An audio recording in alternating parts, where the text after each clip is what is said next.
Lideramos el camino de la opinión pública y buscamos que la cultura del debate alcance consensos y soluciones a los problemas de nuestro país.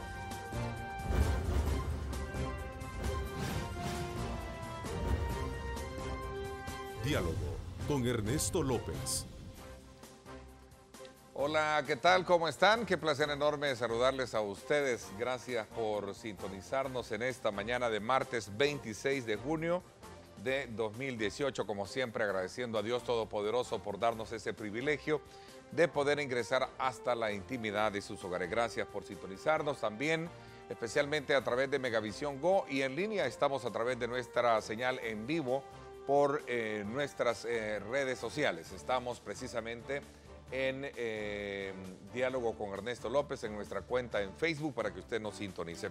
Quiero saludar esta mañana a nuestro buen amigo, experto y consultor en temas migratorios de Megavisión, Reinaldo Albergue, para hablar sobre temas que tienen que ver con la situación que sigue de alguna manera preocupando mucho sobre la situación de inmigrantes, especialmente niños, en la zona de la frontera entre México y los Estados Unidos. Reinaldo, te doy la más cordial bienvenida. Gracias por acompañarnos. Muchas gracias, Ernesto. Para mí, placer estar aquí con ustedes. Reinaldo, desde luego el presidente Donald Trump sigue bajo la mirada de privar a los migrantes indocumentados de su derecho a comparecer ante un juez y considera que deben ser inmediatamente deportados tras cruzar la frontera, que obviamente esto ha sido considerado como un problema de carácter violatorio y atentatorio a los derechos humanos.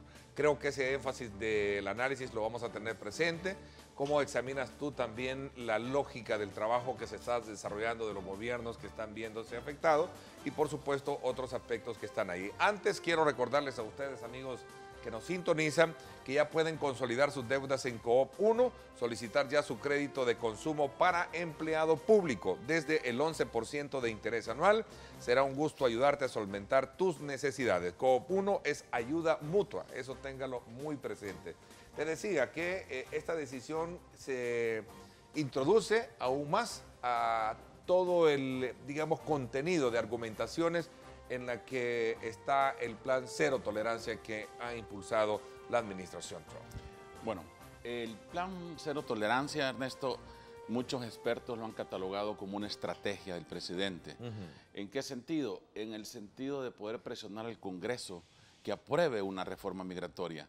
Él ya había enviado al Congreso un borrador, un proyecto que él quería que se aprobara, el cual pues no ha tenido muchos frutos. Y él tiene 4 pilares fundamentales en ese proyecto. Uno de ellos es la aprobación de los 25,000 millones de dólares que él quiere que le aprueben para el muro. Él habla también de quitar ciertos programas como la lotería de visas, la migración en cadena y cambiar o reestructurar la manera de migrar legalmente a través de méritos, no como se ha estado haciendo actualmente. Él dice que la migración de Estados Unidos está desfasada, que es la peor migración en estos últimos años que tienen los demás países, comparada a los demás países, y que necesita una reforma integral. Ese es el borrador que él ha mandado el proyecto. Los 4 componentes, 25,000 millones de dólares. Sí. Lotería de visas, residencia en cadena, ¿así es? Así es. Y residencias por mérito, obtener Correcto. Residencia por mérito. Así es. Esos son los prácticos. Él dice que si no va eso dentro del proyecto, él no lo va a firmar. E incluso la semana pasada ya se estaba discutiendo el proyecto el jueves, en la reunión del jueves que inició de la semana pasada, comenzó ya la discusión en el Congreso.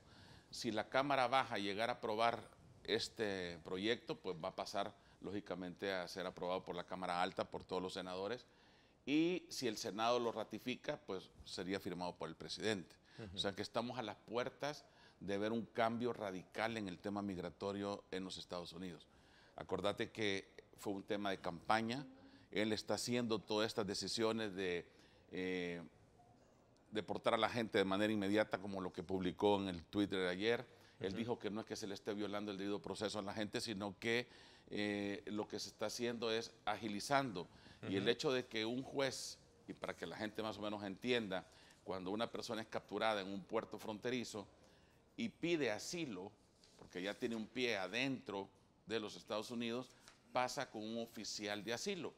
Un oficial es la persona que está designada antes de llegar a las puertas de un juez. Si el oficial de asilo considera que tu temor está fundado sólidamente, el temor a la muerte para no regresar a tu país, entonces te puede pasar una audiencia con un juez. Ok, vamos a ver. Quizás me voy a detener un poco para ver de qué forma podemos escudriñar y entender mejor si este tipo de argumentaciones o requisitos que él está demandando pueden ser consecuentes con una realidad que sea de beneficio para todo aquel que anhele viajar a los Estados Unidos, ya sea de forma legal y en este caso ilegal. A ver, es una realidad, 25 mil millones de dólares implica ¿qué? Para los Estados Unidos darle ese todo dineral para la construcción del muro, vamos por parte. Sí, lo que pasa es que muchos congresistas dicen que es demasiada plata, ¿verdad? Como para gastarla, según ellos, en eso, en un muro. ¿Y será el tema dinero, sabiendo de que Estados Unidos per se tiene una buena economía, tiene dinero? Sí, pues, ¿O será detrás de todo eso, habrán otros, digamos, otros bemoles? Por ejemplo, el hecho de que va a detener eso ¿cómo se le llama? La inmigración. Lo que pasa Ese que podría ser, o sea, ¿para qué nos va a servir invertir 25 mil millones? Tengo yo, perdóname que estoy poniéndome en ese plano. 25 mil millones si al final siempre van a pasar. eso es lo que muchos congresistas dicen. Si ya hemos invertido en tecnología, que ahora es en la moda. Claro, es tecnología. De tener cámaras, aviones no tripulados, de tener sensores electrónicos, de tener cámaras de calor, etcétera. Y un muro vendrá a solucionar el problema. Muchos creen que no. Yo conocí particularmente a un caso, ¿no? Que en 2 semanas llegó a Estados Unidos. Sí. 2 semanas. Siempre se ocurren cosas nuevas. Sí, o sea, se inventan cosas nuevas. Es la voluntad de Dios, obviamente, ¿no? Sí. Nada ocurre alrededor de nosotros si no es que Dios lo permita. Eso hay que tenerlo bien claro. Pero en 2 semanas entró. ¿Cómo hacen? ¿Dónde está la tecnología? Sí, claro. ¿Dónde está el Border Patrol que está ahí? Pero acordémonos, Ernesto, que eso fue una promesa de campaña de él. La gente le creyó, la gente votó por el presidente. Es como que tú te lances ahorita con una campaña aquí en El Salvador, prometiéndole a la gente que vas a solucionar o erradicar el problema de la delincuencia. La gente va a salir a votar por ti, porque te va a creer. Y tú tenés ese compromiso. Cuando ya te sentás en la silla, sabés que tenés que cumplirle a ese sector de la población que creyó en que tú ibas a erradicar o eliminar la delincuencia. Y él lo dijo en su campaña, ¿verdad? Yo voy a cerrar los programas, voy a sacar a la gente de acá, voy a cerrar la frontera radicalmente. Entonces, él está cumpliendo promesas de campaña. Por eso que a los jueces, cuando le suspendieron el hecho de que los musulmanes entraran con residencia permanente, si te acuerdas, un par de meses atrás, el año pasado, él le echó la culpa a los jueces, dijo, por culpa de ustedes es que yo no estoy cumpliéndole a la gente. Y responsabilizó, ¿verdad?, a los jueces si algo llegara a pasar en los Estados Unidos, ya sea por un atentado. Y eso son prácticamente lo que estamos viendo ahorita. Él está tratando de cumplir con lo prometido. Acordémonos que Estados Unidos es soberano, él puede imponer las leyes y uno tiene que someterse a las leyes, están en toda la libertad de hacerlo y de regular siempre la entrada hacia ese país. Y es que si usted toma la decisión de viajar de manera ilegal, usted tiene que someterse a los procesos implantados por los Estados Unidos. Mira, o sea, puede ser una argumentación de carácter práctica, ¿verdad? ¿De qué me sirve la inversión si al final siempre van a pasar? ¿De qué me sirve tener tantas tecnologías si al final siempre pasan? Y a esto sumémosle el otro componente. ¿Será esto un punto de honor para poder sacarle el mejor provecho político al interior de su partido? Muchos creen que O sea, estás hablando de 25 mil millones de dólares. Demasiada plata. Demasiada plata. Siento que para Estados Unidos puede ser poco, pero tú sabes que Pero hay un muchos, presupuesto que lo asignan a cada que área. hay ¿no? muchos de su partido que no están de acuerdo con esa política del presidente. Hay mucha oposición interna en su partido. Aparte del rechazo mundial, porque estarías entrando en una dinámica de, digamos, contradictoria, atentatoria, más de lo que se le está cuestionando a los Estados Unidos. Yo sigo creyendo que Estados Unidos en parte tiene razón de cuidar sus fronteras. Al final, el problema de la inseguridad interna que tienen es grave, sobre todo cuando hay malos inmigrantes, no digo que todos, ojo, cuidado con eso, malos inmigrantes que llegan a hacer lo que no hacen acá en su casa, pues, o sea, y de alguna manera hay cierta comprensión en eso, ¿no Sí, crees? por eso es que él culpó, ¿verdad?, a los pandilleros de estar utilizando a los niños para entrar a los Estados Unidos. Y de eso se agarró y dijo, miren, lo que pasa es que están viniendo gente mala y está ocupando a los niños para poder entrar a este país. Ese fue el argumento del presidente para justificar la decisión que tomó en la frontera. Y muchos de nosotros sabemos que la gente que está emigrando de El Salvador no lo está haciendo porque es mala, lo está haciendo por la situación que estamos viviendo en estos países, de Guatemala, Honduras, El Salvador, Nicaragua. Mucha gente está comenzando a emigrar por la situación que se está viviendo ahorita en los países. A ver, tengo acá una declaración que diera el día de ayer precisamente la viceministra para los salvadoreños en el exterior, la licenciada Liduvina Magarín, quien estuvo de visita en McAllen, Texas, una ciudad que también es emblemática precisamente por allí concentrarse gran parte del problema del que estamos hablando. Oigamos la declaración para ponerla un poco en el contexto y seguimos con el otro elemento, lotería de visas, que es otro de los componentes que, digamos que son de los requisitos que él está planteando para poder lograr un acuerdo, si se le quiere llamar migratorio, ¿verdad? El presidente Trump. Veamos lo que dice la viceministra para los salvadoreños en el exterior el día de ayer. Y en esta casa, que es un lugar de acogida, encontramos a dos salvadoreños, una señora y un señor, que traían niños. La señora traía dos niños y el señor un adolescente. Y estamos con la cónsul general Nancy de Houston, y ella misma empezó a verificar en los albergues a dónde podían estar los niños. Inmediatamente se dio con ellos y gratamente ya ha sido comunicado con su madre, que tenía mucho tiempo de no hablar con ellos, de no tener la oportunidad de saber dónde estaban. Entonces ahora la madre está muy contenta de haber conectado ya, de haber hablado con sus hijos.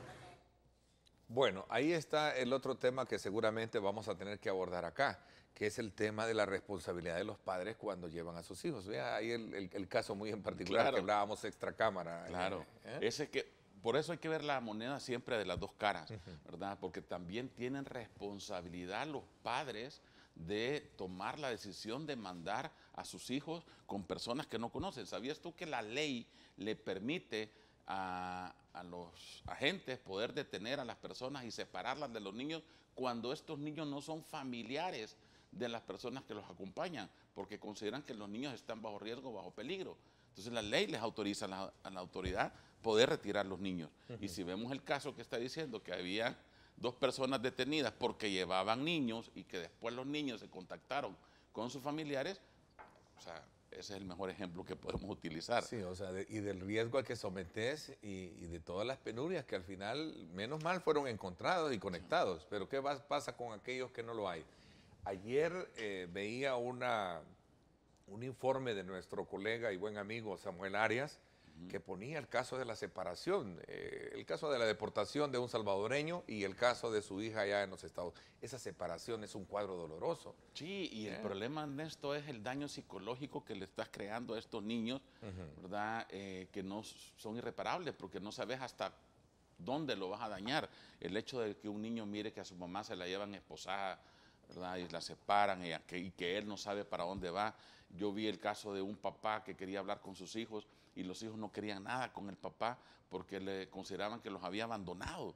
Y le decían, no, y el hijo mayor le decía, papá, no quieren hablar contigo porque ellos dicen que tú los abandonaste. Pero el papá fue separado de los niños. Y los niños tienen en su mente que su papá los dejó porque nunca los llegó a recoger.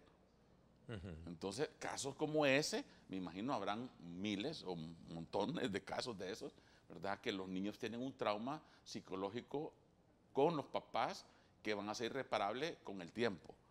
Entonces, sí hay que ver también la culpa de los padres tomando la decisión. O sea, nosotros creemos que también la razón por la que lo hacen, como me decía una señora la semana pasada, mire, yo prefiero morir en el camino con mis hijos que me lleguen a matar a mi casa, porque acaban de asesinar a su esposo. Sí, es que ese es otro problema. La inseguridad en el país obviamente es un problema que a muchos lo que les toca es viajar, lamentablemente, ¿no? Sí, si te acordás, Ernesto, antes las estadísticas, porque la gente migraba, primero era por la reunificación familiar, el segundo era valor por nostálgico, ¿no? Correcto, y segundo era por la falta de trabajo, de oportunidades que había, y por último era la delincuencia. ¿Cambió eso? O sea, ahora se invirtió. Ahora se invirtió. Hoy es Ahora la delincuencia. Número uno es la delincuencia. Número dos, Trabajo. la falta de trabajo. Y número tres, la reunificación. El factor nostálgico. Correcto. O sea, las cosas, se han invertido los papeles en ese sentido. A ver, ya vamos a hablar en clase, un poco más de lleno en eso. Lotería de visas. A ver, este tema de la lotería de visas es otro de los renglones que están en el apartado de lo que exige el presidente Trump. Claro, en Estados Unidos todos los años se rifa, ¿verdad? Se rifa o la gente aplica, cumplís con un perfil y aplicas a un sorteo gratuito. Nosotros los salvadoreños de nacimiento no podemos aplicar a ese sorteo, lamentablemente. De Centroamérica somos los únicos que no podemos aplicar. ¿Por qué razón? Porque tenemos una alta migración de gente ilegal hacia los Estados Unidos y eso nos deja fuera automáticamente de la lotería de visas. O sea, si no hubiesen inmigrantes... Si no tuviéramos una tasa tan alta de migración ilegal a ese país, tal vez podríamos calificar, pero en este caso nosotros quedamos fuera. Pero son 65,000 visas que se rifan, que se sortean todos los años. Lo que pasa es que la demanda es de 300,000 para 65,000. La demanda es tan grande y la oferta es poca. Entonces él dice, ¿cómo es que estamos trayendo gente al azar por una lotería? O sea, poca calificación. Y los últimos atentados de Nueva York fueron 2 personas que habían entrado bajo ese programa. Entonces dice, ese programa no nos sirve. ¿Cómo es ese programa? Es decir, tú haces la aplicación en línea y mandas tu aplicación en línea y entras a un sorteo. Tenés que tener un perfil, te seleccionan primero por tu perfil, un perfil básico por lo menos, ¿verdad? Que tenés que tener para aplicar. Y después entras a un sorteo y si sos elegido, pues te llaman y ya sos beneficiario de esas 65,000 residencias que rifan en todo el mundo. Lógicamente que los latinos tenemos muy poca participación en los países latinos. A ver, pero entiendo que él quiere quitar eso, no es que la quiere... Así es, la quiere eliminar. Eliminar. Sí, porque él dice que ese programa no puede estar llevando tanta gente al azar sin conocer quién te está... Tú no le puedes abrir la puerta de tu casa a gente que no conoces, porque son amigos del vecino, por ejemplo, y que el vecino los invitó porque tú invitaste al vecino a tu cumpleaños y el vecino te llevó 10 más. ¿Cómo los consideras tú eso? Paracaidistas, que claro, normalmente llegan. Sí, Entonces dice, bueno, no podemos estar recibiendo gente que no sabemos ni quiénes son. Necesitamos, a pesar que ya hay un colador y a pesar que hay un perfil y una selección, etcétera, pero él dice, ese programa no nos beneficia. Y son 65,000 puestos de trabajo que le estamos quitando a los norteamericanos. Por eso es que está eliminando la lotería de visas. Esa es la razón de ser, el por qué ese programa él siente que no le está beneficiando a los Estados Unidos. A ver, voy a hacer una pausa comercial. Cuando regresemos, está el otro aspecto que tiene que ver con el tema de asilo. Ya tú lo comentaste en un principio. Ayer decía el presidente Trump, porque es bien sorpresivo, con todas las, digamos, cuentas o, digamos, comentarios que él hace en su cuenta, decía que se opone al asilo y él sigue con la idea de apostarle más a la deportación. El tema del asilo es una realidad en los Estados Unidos. Sí hay gente asilada en los Estados Unidos. Claro. El asilo fue un programa diseñado en los 50, 60 para poder acoger a aquellas personas que venían huyendo de sus países de origen por la guerra. Por la guerra, ¿no? Y eso todavía es vigente. Claro, lo que pasa es que la esencia del asilo es proteger los derechos humanos de la persona, porque teme a que lo maten en su país. Lo que pasa es que ahora ha cambiado muchísimo el argumento de lo que aplicaban antes por lo que la gente aplica ahora. Ahora la mayoría de personas que aplican pidiendo un asilo es porque van huyendo con el temor de la muerte, de la persecución que hay en sus países por la delincuencia o por la violencia doméstica, ya no por raza, credo o religión, Pero como eso era antes. ¿lo entiende bajo esa lógica de asilo comparativo al pasado, la administración actual, las autoridades de migración? Ya mandó él a decirle a los jueces que ya no sigan recibiendo casos con esa línea. En esa línea, sí. Sí, que ya dejara de recibir casos en esa línea porque estaba fuera de la razón creada del asilo, que es persecución política, religiosa, credo o raza. Bueno, voy a hacer una pausa comercial. En unos minutos también se incorpora con nosotros la presidenta de la Comisión de Relaciones Exteriores de la Asamblea Legislativa, la diputada del FMLN, Karina Sosa, con quien vamos también a examinar desde esa perspectiva este tema. Voy a la pausa, no me cambien y regresamos.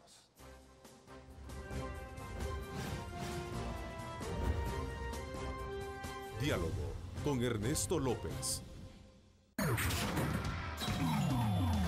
Estás viendo Diálogo con Ernesto López. Diálogo con Ernesto López. Bueno, gracias nuevamente por estar con nosotros. Continuamos en esta interesante conversación con Reinaldo Albergue.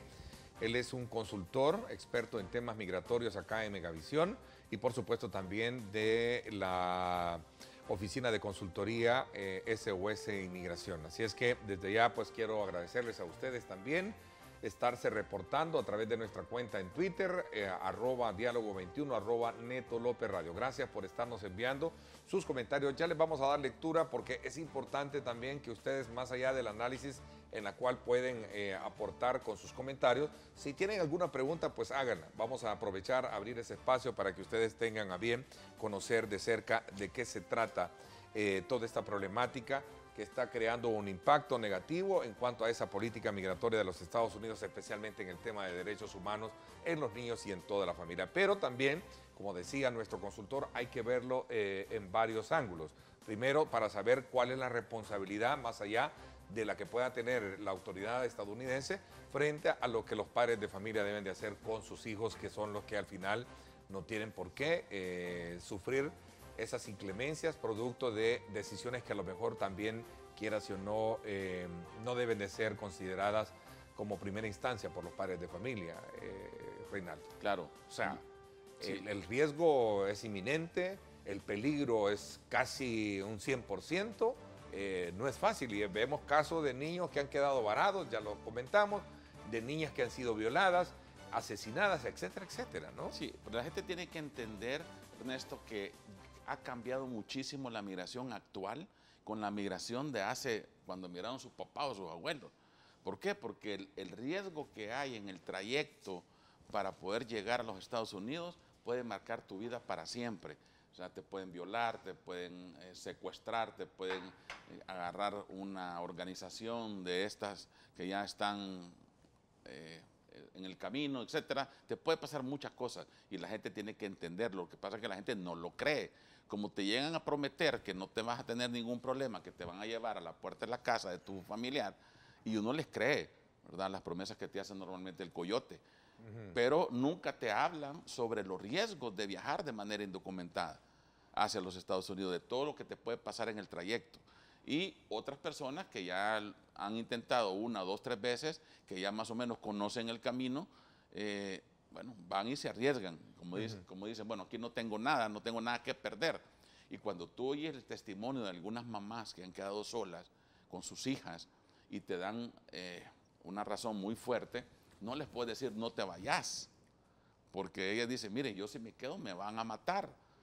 Yo lo que aconsejo es emigren internamente primero, cámbiense del lugar de donde viven. Si tienen un familiar en otro cantón, en otro departamento, en otro lugar, muévanse primero internamente, no tomen la decisión de irse de manera ilegal porque no saben a lo que se están enfrentando. A ver, regresemos a este tema del asilo, porque todavía me deja a mí un poco la sensación de que muchos pueden creer, bueno, si yo estoy siendo amenazado en mi colonia, ¿verdad?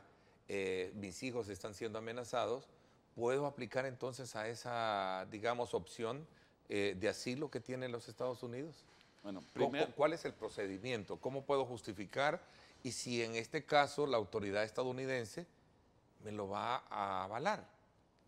ya quitaron las dos razones de asilo por las cuales la gente estaba aplicando. Una por la delincuencia de pandillas y la otra o por amenazas de pandillas y la otra por violencia intrafamiliar. Esas dos ya las eliminaron, ya no están recibiendo más casos en esa línea, ¿verdad? Pero la gente tiene que también hacer la diferencia entre un asilo y un refugio, que son algo parecido pero diferentes. El asilo se pide, Ernesto, cuando tú ya tenés un pie adentro del país que te querés asilar. No importa el país.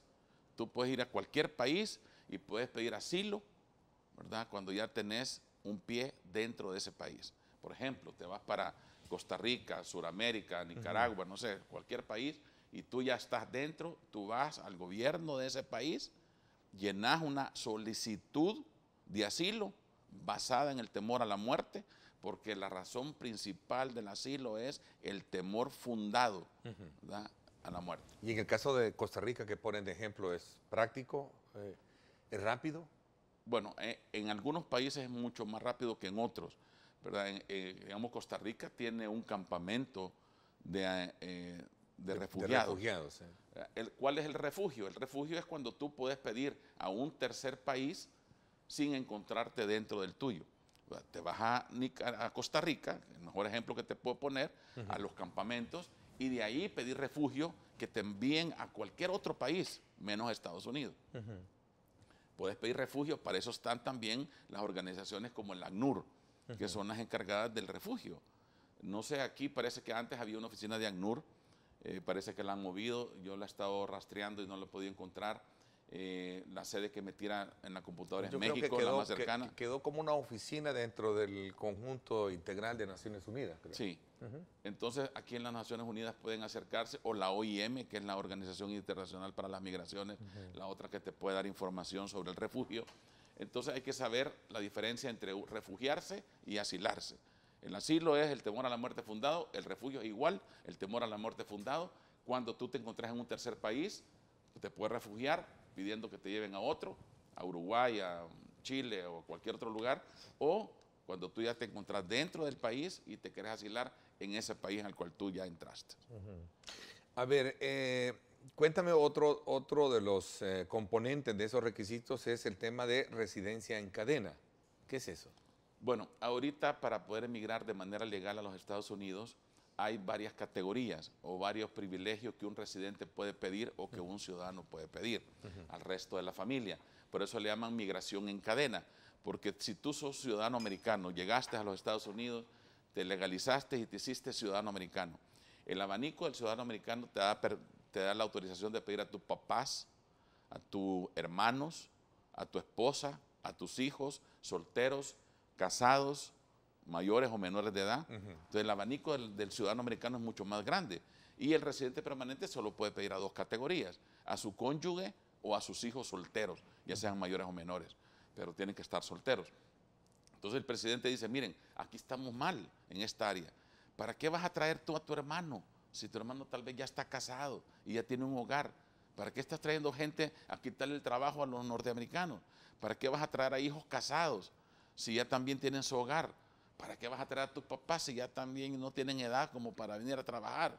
Y le están quitando beneficios y servicios públicos al Estado. Entonces, él está queriendo eliminar ciertas categorías de la migración en cadena porque considera que no son esenciales para un ciudadano. Está bien que tengas a tu esposa y que traigas a tus hijos, pero no que traigas a tu hermano o que traigas a tu papá o a tu hijo casado, por ejemplo. Entonces, esas son algunas de las categorías que él está considerando eliminar. Esa cadena de residencia para él no es congruente. Ajá, porque dice, nos estás quitando espacio. Y eso se mantiene todavía, está Claro, vigente. está, Es decir, ahorita sí. hay residentes allá que han solicitado la residencia para más familiares. Así es. Antes había años. Yo recuerdo que tú hablabas mucho de los tiempos. ¿O De se han espera. acortado de espera? No, ¿O siguen siempre un hermano... siempre es larga la distancia, ¿no? Claro, porque él dice que tú tenés que hacer línea. Y no les, por eso le dijo a los inmigrantes indocumentados, lo que pasa es que algunos de ustedes no quieren esperar y tienen familiares legales, no quieren hacer la línea. ¿Por qué? Porque para pedir un hermano se tarda 12 años. Para pedir una esposa, digamos, antes se tardaba 4 y se tarda 2. Para pedir un hijo soltero se tarda 7 años. Y él dice, lo que pasa es que muchos de ustedes que tienen familiares acá no quieren esperar la línea. Y tienen que esperar como han hecho los demás. Y se van.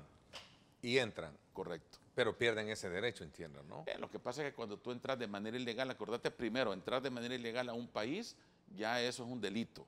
Y él lo está considerando como un delito federal, al cual te pueden poner hasta prisión ahora o te pueden demandar más aquellas personas que tienen 2 o 3 intentos de haber entrado. Y también se está hablando ahorita, Ernesto, sobre la migración o la deportación express, ¿verdad? Que eso hay que también aclararlo. La migración express se le aplica únicamente a los mexicanos y canadienses que se capturan a 100 millas de la frontera en los primeros 15 días de haber entrado, no a los centroamericanos, porque no somos país vecino, sino que venimos de nosotros los centroamericanos, sí tenemos la oportunidad de ser oídos, ¿verdad? Y vencido en juicio. No nos pueden aplicar la deportación express. Por eso es que muchos expertos le decían, miren, hay que tener cuidado con la migración express, porque nosotros los centroamericanos no nos pueden aplicar eso. No somos vecinos de Estados Unidos y eso es exclusivamente para México y Canadá. Por eso también uno tiene que informarse, porque muchas veces no puedes reclamar tus derechos porque no los conoces. Ese tipo de información está al alcance de cualquier ciudadano para evitar caer sobre la base de un error. Sí, cálculo. está en línea. ¿O es que se requiere verdaderamente de una consultoría directamente, por decírtelo así? Mira, todo está en línea, Ernesto. Todo está en línea. Porque al final, cualquier persona con una necesidad grande tiene que irse busca Estados Unidos. No va a estar preguntando a la hora de las grandes, digamos, o de la urgencia por irse, todo ese tipo de información. Lo que pasa que es de los errores que cometemos cuando tú preparas un viaje, por ejemplo, turístico, y te vas a ir a Europa, tú creo que te pones a leer primero a dónde vas a llegar, cuáles son las reglas de ese país, qué es la comida típica que se come en esos lugares, qué lugares puedo visitar en ese país, etcétera. Tú tienes que buscar información. Cuando las personas están buscando de manera emigrar, yo sé que no tienen acceso a la información porque no tienen computadora algunos, no tienen internet otros, etcétera, o no la saben utilizar y muchos de ellos pues no desconocen de la información. Pero sí sería bueno de crear una guía, ¿verdad? Como, no sé si te acordás, con don Roberto Machón se creó una guía con migración hace un par de años donde se le daba un básico, digamos, los consulados, los teléfonos, se les daba ciertos tips para que la gente tuviera, se llamaba el manual del migrante, algo así. Se puede crear un manual del migrante donde se le puede dar información de qué es un asilo, qué es un refugio, cuáles son las leyes que uno puede proteger, qué hacer si sos capturado, tener derecho a guardar silencio, tener derecho a un abogado, tener derecho a que llegue a verte el consulado. O sea, se le puede dar a la gente una guía de derechos, ¿verdad? Que sería una buena propuesta como para poder hacerla, porque la gente lo que necesita es información. A ver, tengo acá una pregunta clave que creo que es importante. ¿Qué va a pasar con toda esta gente que está detenida hoy en día? ¿Va a ser deportada o va a ser de alguna manera ablandar las leyes y hacer algo por ellos? De los 2.400 niños que habían sido separados de sus padres, hasta la noche de ayer, 538 ya habían sido entregados a sus familiares.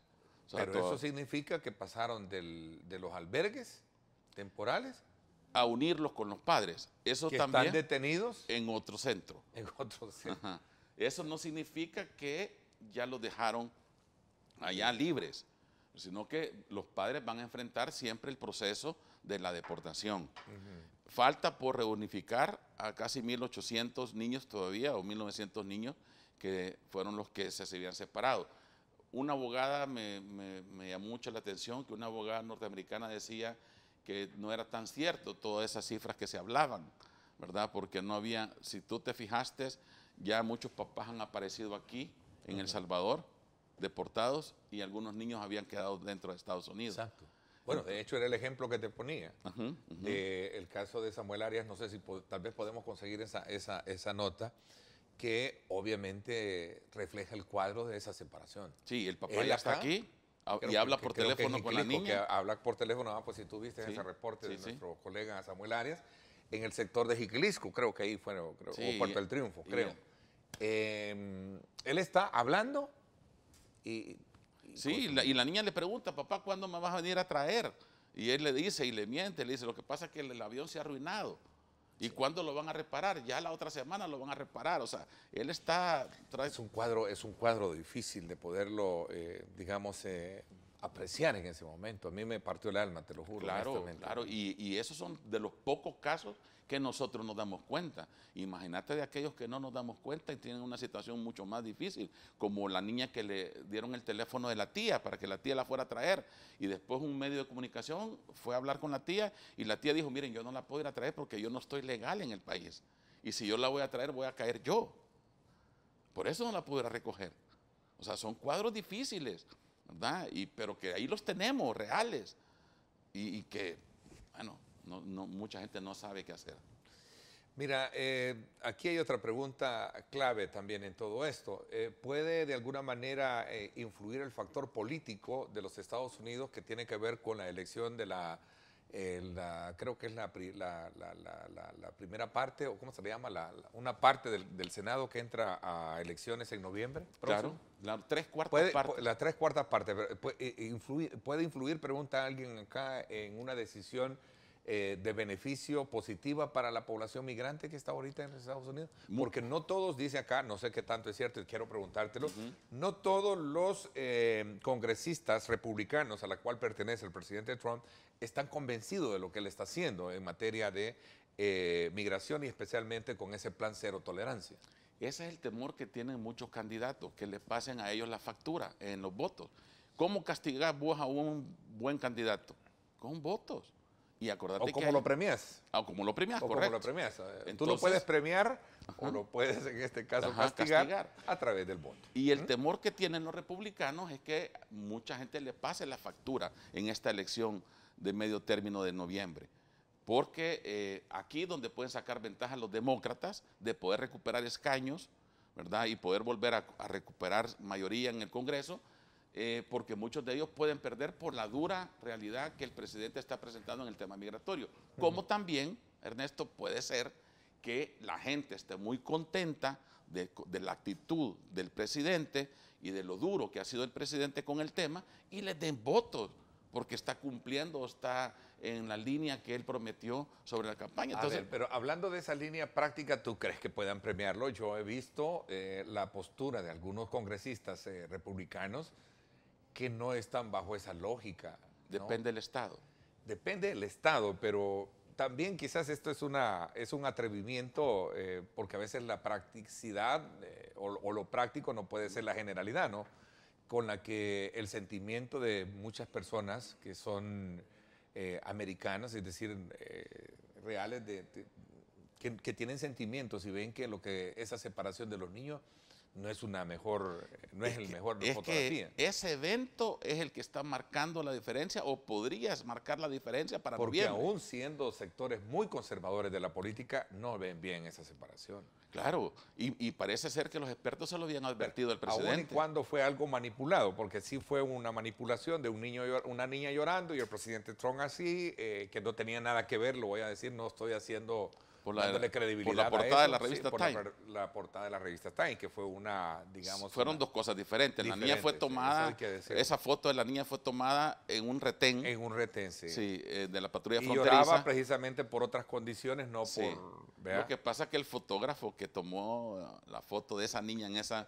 Fue una composición, sí. ¿no? De portada. Sí. Manipulada, sí, por supuesto. Manipulada en el sentido de querer enviar un mensaje, pero no era en sí el contexto en el que se dio la situación. Pero ese es el temor que tienen también muchos senadores y congresistas, Ernesto, de su propio partido, que no están contentos con las decisiones que está tomando el presidente y que saben o presienten que esa factura puede ser cobrada en estas elecciones de medio término para noviembre.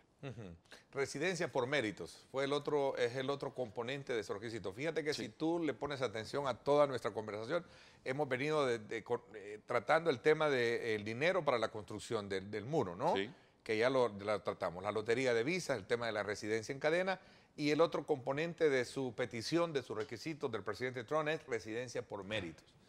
Correcto. A ver, ¿en qué consiste eso? Bueno, eso ya lo tiene Canadá.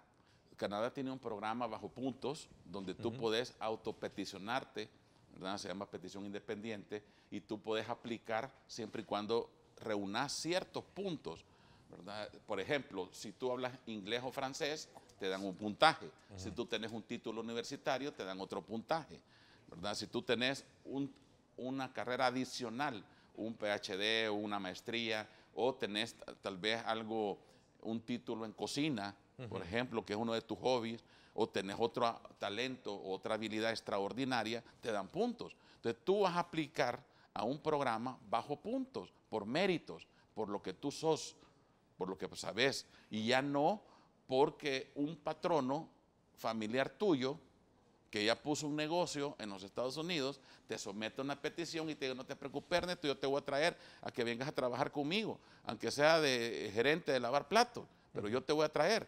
Entonces ya no te van a dejar que te pidan familiares o empresas, porque él consideró que muchas empresas abusaron de ese programa de peticiones laborales porque comenzaron a llevar a sus familias a través de esas peticiones laborales. Entonces él dice, quiero eliminar eso, ¿verdad? Quiero que la gente venga aquí, gente que de plano cumpla con estos requisitos mínimos. A ver, ahí está la fotografía del Time, me la están colocando de producción. Donde, sí, ahí está la composición, no fue nada, digamos, real, sino que fue ¿qué? Un arreglo, ¿no? Una composición. Un montaje. Un montaje, así, gracias por la palabra. A ver, voy a hacer una pausa comercial, se integra con nosotros la presidenta a esta conversación, la presidenta de la Comisión de Relaciones Exteriores, la diputada del FMLN, Karina Sosa, con quien vamos a hablar o a conocer cómo ellos están observando esta situación que tiene que ver precisamente con encontrarle una salida, porque tiene que encontrarse una salida a esto, ¿no? ¿Tiene qué? Y tiene que, desde el punto de vista de qué es lo que se está haciendo. A mí me encanta mucho el programa Alianza para la Prosperidad, que de alguna manera no solo busca reducir los niveles, sino que también medir los impactos, bajar los impactos que tiene el tema de migración, producto del problema de pobreza, el problema de inseguridad que viven países del Triángulo Norte. Porque aquí hay que decirlo, somos 3 países los que mayormente exportamos personas a los Estados Unidos. ¿Sí? Nicaragua no lo tiene mucho, ¿no? Sí, a pesar de Honduras, Guatemala, El Salvador. ¿no? Es Honduras, Guatemala y El Salvador. y El Salvador, ¿verdad? Y México, obviamente. Sí, México está como el número 1. Bueno, vamos a hablar de esto cuando regresemos. Son las 7 de la mañana con 17 minutos. Gracias a usted por estar enviándonos sus comentarios, @diálogo21, @Neto López Radio. 2 cuentas en Twitter para que usted nos envíe sus preguntas y nosotros le damos la respuesta respectiva. Nos vamos a la pausa y volvemos.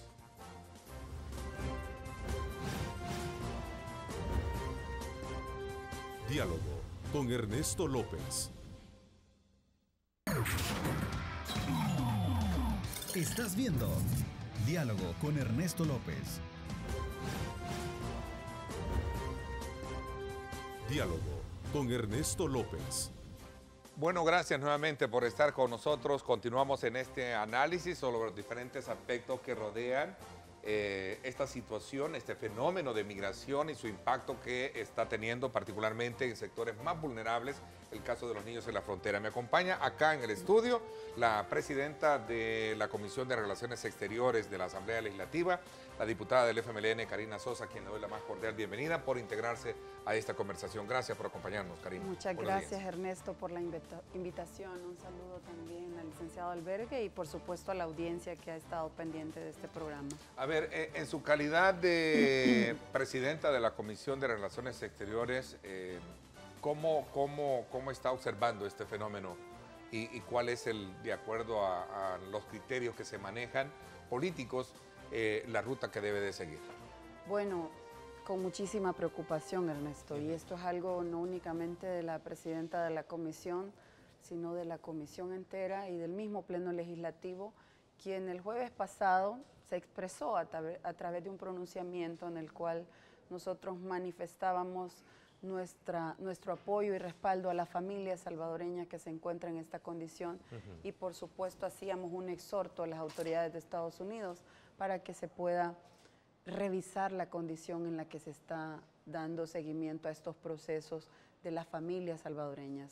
Nos preocupa muchísimo, particularmente en el caso mío que he tenido la oportunidad, como ustedes se habrán podido dar cuenta, de acompañar en diferentes etapas del proceso de la migración a los migrantes y a sus familias. Me preocupa mucho porque la imagen que yo tengo es justamente de esos albergues que visité en México, por ejemplo, en donde me daba cuenta de la situación que tienen que pasar nuestros compatriotas y pues las imágenes que hemos visto en esta oportunidad acerca de lo que se está viviendo en la frontera sur de Estados Unidos, pues preocupan y como usted lo decía y lo escuchaba antes de ser parte del set, parten el alma. Realmente uno que ya es mamá, que ya es papá, se pone en los zapatos de esa persona y dice, yo no sé qué haría si a mí me tocara vivir una condición de esa. Un cuadro de eso es duro, ¿no? ¿Cuántos papás están detenidos en un centro y sus hijos han tenido que atravesar todo Estados Unidos para estar en otro centro de resguardo? Y no solo eso, sino que ya hemos visto que vienen padres o madres que sus hijos han quedado en Estados Unidos y eso es algo que realmente no puede estar pasando. Si ponemos en la mesa el interés superior del niño, los derechos que tienen los niños, nos damos cuenta que se están violentando garantías para hacer efectivo realmente ese principio del interés superior del niño. ¿Qué significa el interés superior del niño? Es que no es solo una frase bonita. Claro. Significa muchas cosas.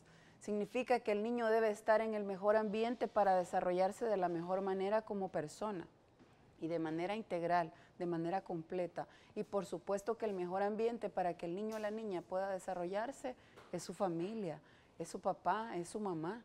Y eso es algo que no se está tomando en consideración y que ha sido parte de las expresiones que hemos visto en los últimos días por parte de diferentes instituciones, personalidades. La misma gente en Estados Unidos está pronunciando sobre este tema, distan mucho de esa decisión tomada. Claro. Y eso dice muchísimo. Las primeras damas, las ex primeras damas de los Estados se Unidos han también, pronunciado, incluso la actual. A ver, ¿qué impacto tiene o puede tener un pronunciamiento o gestión salvadoreña en el tema al interior de la política migratoria estadounidense?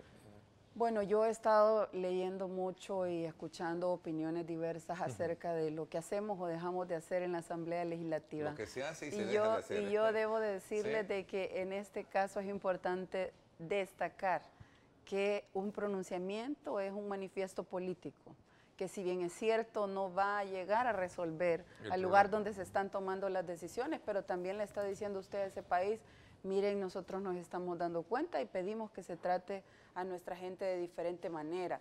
Y no solo lo hemos hecho nosotros, lo han hecho, como lo decía antes, diferentes instituciones, personas, la voz al interior de Estados Unidos se ha pronunciado y bueno, y la mayor expresión de eso es la misma primera dama que les mencionaba en la parte anterior. La hija también del presidente se ha manifestado y esto no lo dice Karina, lo dice el presidente. Él dijo que ellas le habían pedido que tomara en consideración eso y lo dijo el día que revirtió la decisión, que por cierto muchos se han alegrado de que esa decisión significa mucho y que ya las cosas han cambiado y no, las cosas no han cambiado. Lo que ha cambiado es que estaban detenidos, yo le llamo presos, estaban presos aquí los niños, presos aquí los papás y hoy están presos juntos, pero de ahí todo sigue igual. Y quizás con un agravante, no sé si hablaron de esto en el espacio anterior, pero un agravante que él ha pedido que se deje sin efecto el acuerdo Flores, que es un acuerdo que surge justamente con un caso de niños salvadoreños allá por el 85, 87, y que lo que busca es justamente resguardar de mejor manera los derechos y la integridad física de las niñas y niños. Y ahí habla incluso del tiempo máximo que los niños pueden estar en un centro de acogida, Sí. de internamiento, como le quieran llamar ellos. De retención, Pero sí. Albergue él está temporal. pidiendo que eso sea superado y que no se tome en cuenta tiempo, sino que sea algo indefinido hasta que se decida junto a sus padres el destino que va a tener, que por cierto en un tuit el día de antier mencionaba algo más y decía, no podemos permitir que toda esta gente invada nuestro país. Cuando alguien entre, debemos devolverlo al lugar de donde viene de inmediato, sin jueces ni tribunales. O sea, el llamado de él es muy contundente a que esto va a seguir y que va a seguir de esa forma que lo hemos estado Deportaciones, alguien titulaba expresa, sí, lo estaba viendo acá. Es decir, negar un debido proceso para cualquier tipo de solicitud. ¿Y esto cómo se interpreta bajo el aura de la, digamos, de la situación compleja que hemos estado tratando? Él dice que no le está negando ningún debido proceso a la gente, dice él. ¿Por qué? Porque la gente está siendo escuchada por los oficiales encargados de designar a las personas si van a pasar a un juez de asilo o no. Se llaman oficiales de asilo. Entonces, lo que pasa es que están viendo de que los oficiales no están considerando casos. O sea, sí te escuchan y ven que de todos modos no puedes aplicar porque ya acaba de eliminar las dos categorías sobre las cuales la gente no va a poder pedir asilo, que es por la delincuencia y la violencia intrafamiliar. Entonces, todos los casos los están escuchando. ¿Por qué estás aquí? ¿Por qué venís huyendo de tu país? ¿Por qué tenés temor de regresar? Entonces te escucha el oficial y ve que tu caso no amerita pasar ante un juez de migración. Entonces él dice, no te están negando el debido proceso, te lo están realizando. Lo que pasa es que no calificás para llegar ante un juez. Para llegar ante un juez, el oficial te tiene que dar el aval, que tu caso está fundamentalmente bien radicado en el temor a la muerte para pasarte ante un juez de migración. Entonces, por eso es que dicen, no te estamos negando el debido proceso, te estamos escuchando, lo que pasa es que no calificas. Pero como te repetía, la migración express o la deportación express solo se le puede aplicar a México o Canadá, no a los centroamericanos, porque no somos vecinos. Y la deportación express es para aquellas personas que se capturen en los primeros 15 días de haber entrado a 100 millas de la frontera. Pero esos son para los vecinos, México y Canadá, no para Centroamérica. O sea, no hay beneficio para esto. A ver, un dato, ¿son 180 niños los que todavía, o ya varió según el acuerdo último del decreto ejecutivo que hizo cambiar un poco las cosas, o se mantienen siempre esa cantidad de niños? ¿De cuáles 180 niños? ¿De salvadoreños que se hablaba que estaban retenidos? Se hablaban de 92 al inicio. De 92 niños, de los cuales Sin 73 embargo, eran menores de 12 años. Yo tengo un dato acá. Estados Unidos confirma 180 niños. Esta es una información de la semana pasada. Estados Unidos dio datos oficiales luego de que Cancillería se quejó de su silencio. La cifra oficial dobla la que se manejaba, lo que tú decías, anda a 180 niños. O sea, entiendo que todavía hay dificultad para obtener la información. esa información. Eso es algo que se los puedo precisar porque recién esta mañana me he contactado con la viceministra que está en el lugar. Y es una cosa lamentable realmente, porque estamos hablando de más de 2.000 niños. Se daba la cifra anteriormente. O sea, estamos hablando de una cantidad en mayor. global. De ese porcentaje se ha encontrado que este número que usted menciona tiene que ver con niños. Lo dice Estados Unidos, pero según las cifras de la Cancillería, al menos a la reunión que tuvimos el día viernes, eran 94. Y estando ahí nos dijeron encontraron 4 más. Esa era la cifra que había. Probablemente de viernes para la fecha ha crecido el número. La viceministra ha ordenado a todos los consulados que se pongan en función de garantizar una mayor atención a las niñas, niños, adolescentes. Se está buscando la posibilidad de traer personal de otros consulados que no tengan esta situación para fortalecer el trabajo que se está haciendo, porque han tenido que andar de lugar en lugar los cónsules y ahí en el lugar darse cuenta de cuánta es la cantidad de niñas y niños salvadoreños que están en esta condición. O sea, como decimos en buen salvadoreño, han andado a pie, han andado preguntando uno por uno y esa es la información que han logrado recabar. También están hablando de una campaña y esto es parte de los acuerdos que nosotros tomamos en la reunión que tuvimos. Debo decirle a la población De inmediato nos reunimos con la viceministra, no solo fue el pronunciamiento, sino otras acciones que se las quiero compartir. Nos reunimos con la viceministra el jueves y concluimos el viernes con un plan de acción conjunta que estaremos impulsando en los próximos días y que implica, por ejemplo, facilitar a través de las redes de la Asamblea Legislativa y el canal legislativo y los medios legislativos una campaña que permita sensibilizar en primer lugar sobre los riesgos de la migración, pero en segundo lugar también poder precisarle a la familia que está acá en El Salvador información oportuna, como mínimo de dónde debe de acudir su familiar si se encuentra en esta condición y qué acciones puede tomar de acuerdo a los casos que se puedan contemplar. Esto es parte de lo que hemos conversado. También hablábamos de la posibilidad de poder tener una visita conjunta.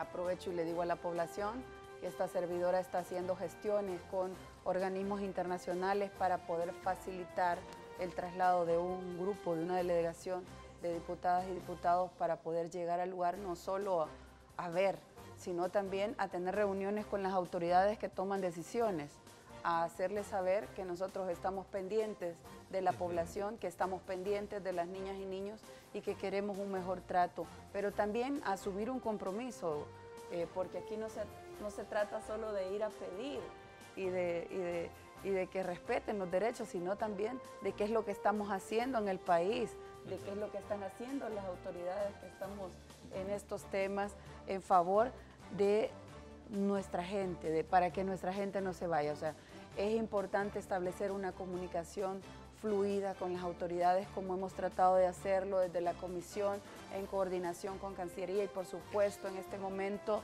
no puede ser la excepción.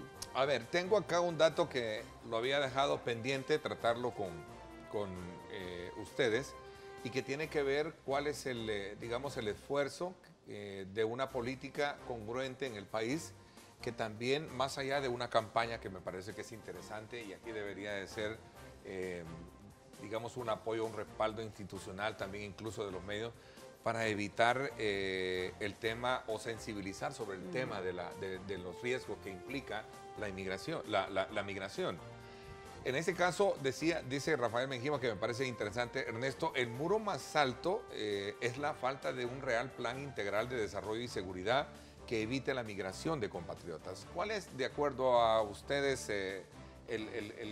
digamos, al análisis que se le puede dar a este elemento? Yo hacía reflexión de la Alianza para la Prosperidad. Me encanta ver toda la parte de cooperación que se impulsa desde la embajada, desde otros organismos internacionales, USAID, por ejemplo, que llega a ciertos municipios que están considerados no solo por la incidencia de pobreza o de inseguridad, sino que también que tienen aquella tasa más elevada de migrantes que están trabajando en ello. Ahora, ¿cuál es digamos, la opinión que tienen ustedes frente a este tema? Voy a una pausa, 7:35 minutos. Gracias por estarnos enviando sus comentarios. Recuerde, @diálogo21, @Neto López Radio. Son las dos cuentas que están disponibles para que ustedes nos escriban.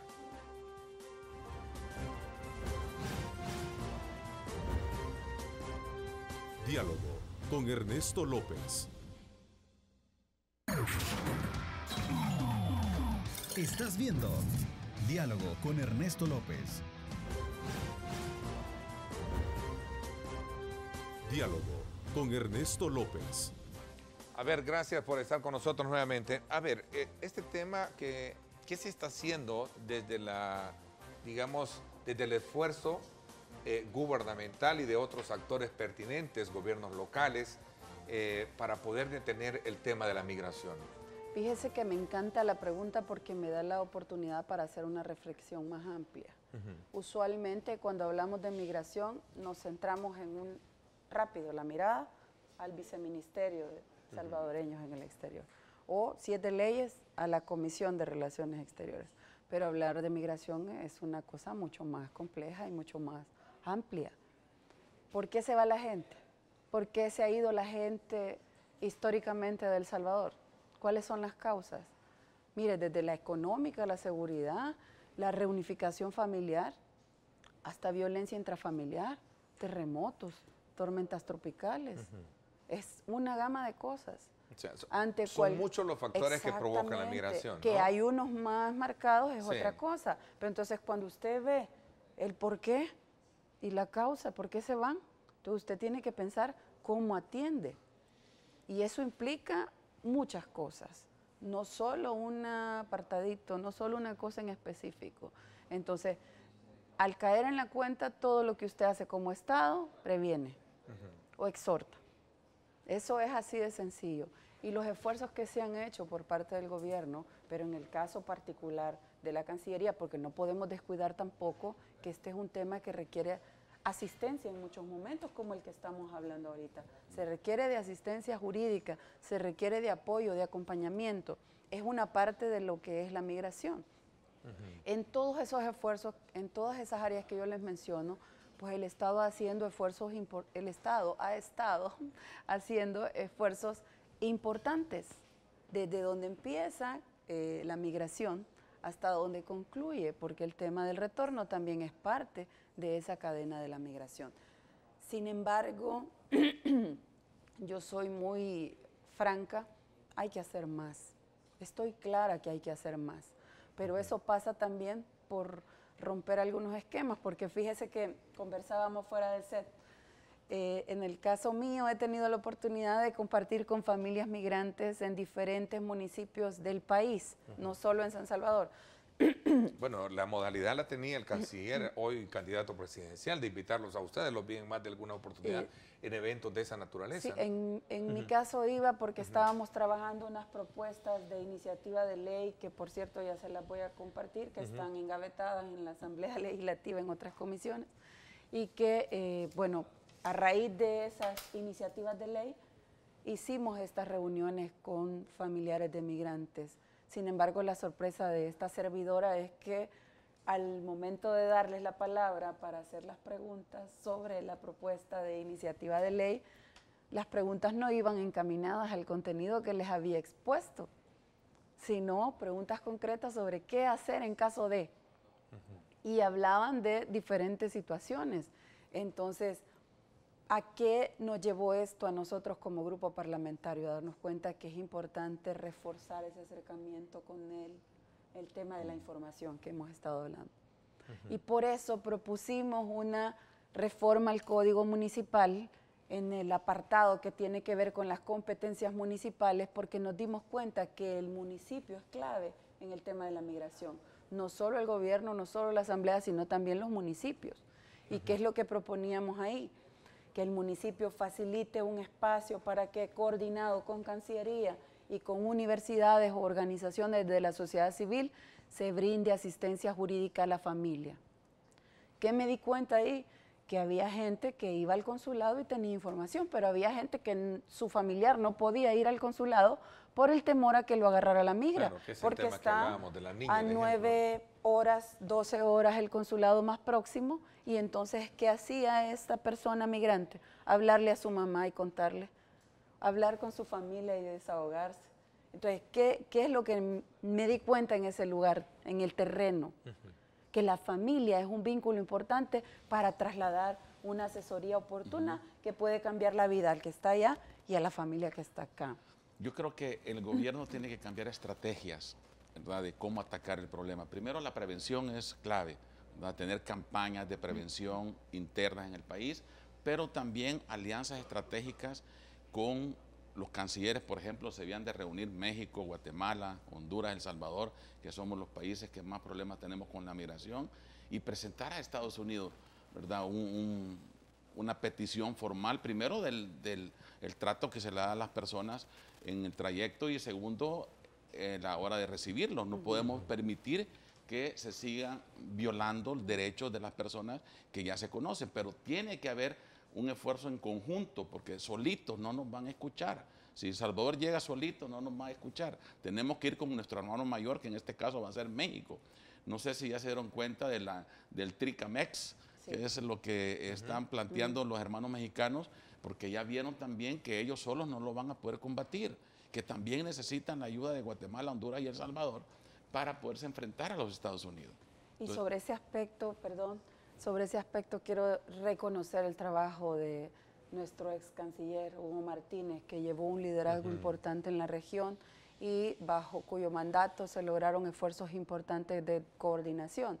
Debo decirles que desde la Asamblea Legislativa tampoco nos hemos quedado nada más viendo cómo son las cosas y planteando cómo deben ser, sino que hemos tomado parte en esta situación, y el año pasado, a iniciativa de México, por cierto, y acompañados por nosotros, en una comisión que dirige su servidora, que es una comisión centroamericana, acordamos una ley marco de protección a los derechos humanos de los niños migrantes. Un paso importante, como lo dice el licenciado, México es clave.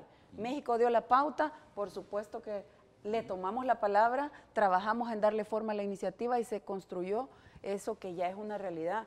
Y hemos continuado con esos esfuerzos. En estas semanas he tenido conversaciones con legisladores de la región y estamos haciendo un esfuerzo importante por sostener una reunión más, justamente para buscar esa articulación desde lo legislativo, porque estamos clarísimos que solitos no podemos. Sin embargo, como región, o al menos como los países que tenemos una afinidad en esta situación, podríamos vernos diferentes haciendo planteamientos y podrían ser mejor escuchadas las posturas que pudiésemos llevar. Estamos a las puertas también, y no olvidarnos del vencimiento del TPS. Ese es un tema que quiero hablar así rápido cuando regresemos. Voy a hacer una pausa. A ver, voy a imaginarme el cuadro más catastrófico, ¿no?, de esa fecha clave. Quisiera que lo analizáramos bajo esa lógica de ir un poco concluyendo con este análisis del tema migratorio de este día martes. Voy a la pausa, no me cambie, regresamos.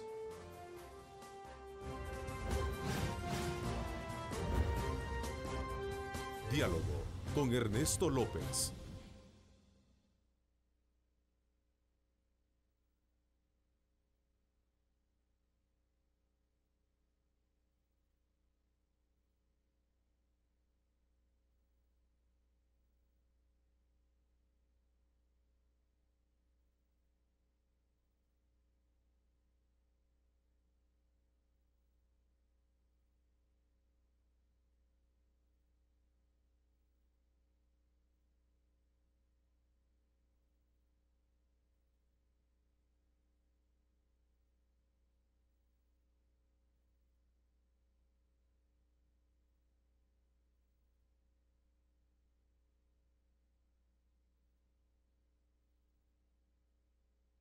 El futuro es imaginar, es pensar en grande. Prepárate hoy, estudia en la UFG y amplía tus oportunidades. UFG, tecnología, innovación y calidad.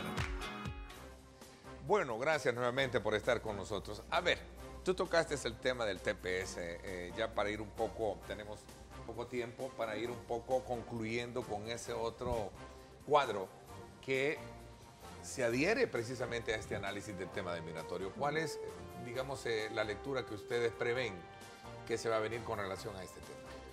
Mira, el programa ya está en cuenta regresiva. El programa se termina el 9 de septiembre del próximo año.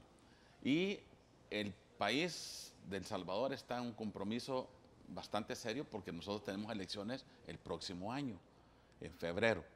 Significa que la persona que llegue a quedar en febrero, ¿verdad?, como presidente, va a tener muy poco tiempo para poder negociar con los Estados Unidos ese TPS. El TPS es una orden ejecutiva, así como puede ser cancelado, puede ser abierto otra vez. Entonces va a depender mucho de la estrategia que se utilice con los países hermanos cancelados, porque ya tenemos en este caso a Nicaragua, a Honduras, a Haití, El Salvador, para poder presentar. Tenemos el apoyo bastante fuerte en muchos congresistas que están apoyando el tema de que puedan darle algo más a lo del TPS. Entonces, todo ahorita está enfocado en el Congreso. Dependerá del buen lobby que el gobierno nuestro haga junto con el resto de gobiernos, porque solo no lo vamos a poder hacer, para conseguir los votos necesarios que se apruebe una legislación donde beneficien a los del TPS. Si no es a través de legislación, no van a poder sacar ningún beneficio. Karina. Bueno, hay un elemento que le faltó, y es la campaña de Estados Unidos, que también hay un proceso electoral que está, en ruta, que no podemos ignorar. que como puede ser favorable, puede ser desfavorable, es una carta al azar. Sin embargo, comparto plenamente que nosotros como país debemos intensificar los esfuerzos, esa es la palabra, intensificarlos y hacerlo, por supuesto, de la mano con los países de la región. Aprovecho y les digo algo de lo que yo puedo dar fe porque lo escuché en las oficinas de senadores y congresistas, y es el reconocimiento al liderazgo de El Salvador en este tema de abogar por los compatriotas con TPS. Nos llamaban como los hermanos mayores en relación al resto de países que están en esta condición también. Pero usted mencionaba algo, y es que decía, el tema es más amplio. Hablar de la situación de los migrantes es más grande porque es un porcentaje mucho mayor. Según un estudio de OIM, cerca de un 11-13% creo que es, que tiene un estatus regular, pero el resto de personas que están fuera del país, el resto de salvadoreños, no tienen un estatus regular y siempre deben ser parte de la mirada que debemos lanzar cuando hablemos del tema migratorio. Claro, hemos tenido más sobre la mesa el tema de TPS. En esta situación de los niños migrantes y la separación de su familia, pues tenemos ahora a los niños migrantes en esta condición, que son como aspectos más emergentes o de mayor emergencia en el contexto de lo que está pasando, pero que son parte de un todo que no podemos dejar de mirar. El tema migratorio debemos de verlo más amplio y en el caso particular de TPS, reitero, debemos intensificar esfuerzos, nuestra total disposición para continuar en ese proceso coordinado con Cancillería que hemos tenido, nuestra total disposición, Ernesto, también para continuar haciendo y en este caso reforzando las coordinaciones con los países vecinos, en el caso de los parlamentarios. Es un tema que nos interesa muchísimo, que tenemos mucho compromiso, pero que también requiere de acción. Además de esas coordinaciones, en el país hay cosas propias que hacer. Por ejemplo, hablábamos de revisar la legislación, que haya que revisar a lo interno para facilitar también las mejores condiciones para la gente que está en nuestro país, pero también en el caso de las personas retornadas. Esto es algo que debemos de reforzar, de fortalecer. Hay esfuerzos importantes para poder facilitar la incorporación o la reintegración de la persona retornada a nuestro país, pero creemos que hay que seguir avanzando en fortalecer e innovar con otro tipo de acciones que permitan verdaderamente una reintegración de las personas retornadas. A ver, hay una pregunta que me parece que tiene mucha lógica cuando se hace. ¿Por qué no se logró con todo el tiempo que nos dio Estados Unidos el TPS elevarlo a una categoría más segura y no a un programa temporal? Porque el TPS es un programa que no termina en una legalización. Por eso se llama TPS, porque es un programa temporal y es una orden ejecutiva. Pero para esperar que el Congreso aprobara un proyecto de ley o una reforma migratoria interna. En este caso era de la decisión más interna que de cualquier otra gestión. Porque entiendo que el espíritu de la pregunta es ¿por qué esperar y no haberlo elevado a otra categoría? O sea, no dependía de nosotros, obviamente, ¿no? Claro, que ese es el trabajo que se ha venido supuestamente realizando en el lobby, en el Congreso, de las visitas que aquí han organizado también los congresistas nuestros para llegar y tocar puertas y preguntarles y exponerles. Muchos de ellos, algunos ni conocían el TPS. Yo creo que ustedes se pudieron dar cuenta de eso. Y la otra cosa que yo creo que también le falta a nuestro gobierno son las alianzas estratégicas con las organizaciones comunitarias. No van a poder hacer todo ellos, no lo van a poder hacer solo. Necesitan de estas organizaciones que ya viven allá, que conocen, que tienen ese acercamiento, porque muchas organizaciones comunitarias trabajan de la mano con los congresistas locales. Entonces pueden accesar fácilmente a las oficinas, conocen los horarios, conocen cuándo están de vacaciones, conocen quiénes son los duros y quiénes son los que te pueden ayudar. Entonces necesitan tener esa armonía. Hay muchos que están acogidos al TPS que aún así no creo que regresen. Claro, mucha gente va a tomar la decisión. Es que el TPS cuando se termine la gente recupera su estatus anterior. Sí, si tú eres un ilegal, vuelves a ser otra vez ilegal. Irregular. Irregular. Sí. Ese es el término. Sí, irregular. A ver, pregunta, dice acá, para un inmigrante que ingresó a Estados Unidos con visa de turista hace 17 años y no tiene ni permiso de trabajo y trabaja con otro nombre y puede aplicar a la residencia por privilegio, que dijo porque es licenciado y qué dolor para todos al ver esos niños sufriendo y se van porque no hay empleo. Señora diputada, preguntan, pero yo creo que fuiste tú que lo comentaste, ¿no? Sí, lo que pasa es que todas las personas que han entrado legalmente a los Estados Unidos, nosotros lo conocemos como bajo inspección por un puesto fronterizo legal, tienen la oportunidad de ajustar, siempre y cuando se casen con un ciudadano americano o residente permanente que puedan presentar una solicitud de ajuste. Pero si no hay un peticionario, no puedes ajustar. Entonces sí necesitan de que estas personas se puedan legalizar. Incluso los del TPS tenían la oportunidad, los que vivían en el 9º circuito, de poder cambiar su estatus a través de las peticiones familiares. Y se les dio esa oportunidad para no salir y poder realizar su trámite dentro de Estados Unidos. A ver, Aguilar Armando, no desmaye. Sé que la situación es muy difícil, es muy compleja en nuestro país. Nos escribe, dice, los peligros del camino al norte no son nada comparados con los peligros que aquí en el país hay. Allá hay una luz al final del camino, aquí no hay luz, sino más oscuridad. Yo tengo 4 años sin trabajar, soy psicólogo, profesor y casi abogado. Ánimos, amigo, de verdad, de corazón se lo digo, ánimos. Yo creo que no hay mal que dure 100 años ni cuerpo que lo resista, ¿verdad? Hay un dicho, porque es ese cuadro, esa es una realidad. Por eso es que un poco el énfasis de mi última intervención en estos últimos minutos era qué se está haciendo desde la lógica de una política que permita ir golpeando. Sé que de la noche a la mañana no se va a lograr, sé que hay esfuerzos que se están haciendo desde varios ángulos, pero ahí están todavía. Ese la gran caso lucha. es lo que yo le digo, el caso del psicólogo. Esas cosas son las que tenemos que ir al encuentro por superar. Es un reto, tremendo reto. Y es una situación, el desempleo es una situación.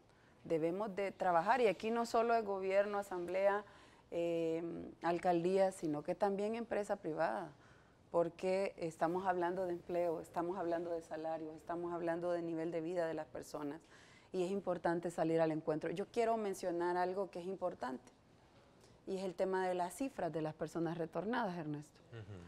El año antepasado eran cerca de 51,000 personas retornadas que vinieron a nuestro país. El año pasado hubo una reducción de un poco más del 50%. En esta oportunidad estamos viendo cómo de 2017 al tiempo que llevamos, a los meses que llevamos de 2018, ya se habla de una reducción en el caso de las deportaciones de Estados Unidos de un 20.2%, en el caso de México de un 18.8%. Las personas retornadas que vienen al país está reduciéndose la cantidad. Esto se puede ver a muchas cosas. En primer lugar, en las acciones propias que pueda estar tomando el Estado de El Salvador en función de ir a atender las causas que históricamente han propiciado la migración. Pero también no podemos dejar de lado todo este tipo de amenazas y hechos concretos que se están dando por parte del gobierno de Estados Unidos en el tema migratorio. Es una conjugación de cosas que al final nos está dando este resultado. No deben ser cifras que nos deben hacer que nos sentemos y dejemos de hacer, sino al contrario, seguir buscando a dónde están esas causas y buscar desestimularlas, pero combatiendo las causas que han originado la migración. Yo quiero decirles que este es un tema complejo. Las decisiones sobre el tema migratorio las toma cada país, lamentablemente es así. Las políticas, los planes, programas, las legislaciones son decisión de ellos, al igual que nosotros. Por cierto, aprovecho y les digo, en la Comisión de Relaciones Exteriores tenemos actualmente lo que tiene que ver con la legislación migratoria salvadoreña, y es la Ley Especial de Migración y Extranjería. Fue dictaminada hace 3 semanas, estamos esperando la revisión de los grupos parlamentarios de Arena y PCN, que los están revisando, y muy pronto será parte de la legislación de este país, pero la definimos nosotros, al igual que cada uno de los países. Sin embargo, eso no quiere decir que nosotros como funcionarios no tenemos responsabilidad con nuestros nacionales que se encuentren en cualquier país del mundo. A ver, sobre este tema del TPS se nos quedó, pero yo estoy casi 100% seguro Será que es otra un tema entrevista. que vamos a tratarlo. Por ejemplo, un juez federal que emitió un fallo que favorece a la comunidad migrante en cuanto a desestimar una demanda en contra del TPS para terminarlo, ¿verdad? Claro. Lo cual significa que la demanda que se interpuso al TPS deberá ser revisada por los tribunales. O sea, es que quieren revertir lo mismo que pasó con DACA, que DACA fue suspendido a través de una orden judicial. Lo vamos a tratar más adelante, definitivamente. Te agradezco muchísimo que nos hayas acompañado. No, gracias. Gracias a ti y gracias también a usted, presidente de la comisión. Muchas gracias, Ernesto. Gracias, licenciado. Un gusto compartir con ustedes en este programa y con la población. Así es, en efecto, vamos a, desde luego, a quedarnos hasta aquí. Pásenla bien y como siempre recuerden lo más importante, amar a Dios sobre todas las cosas. Lideramos el camino de la opinión pública y buscamos que la cultura del debate alcance consensos y soluciones a los problemas de nuestro país.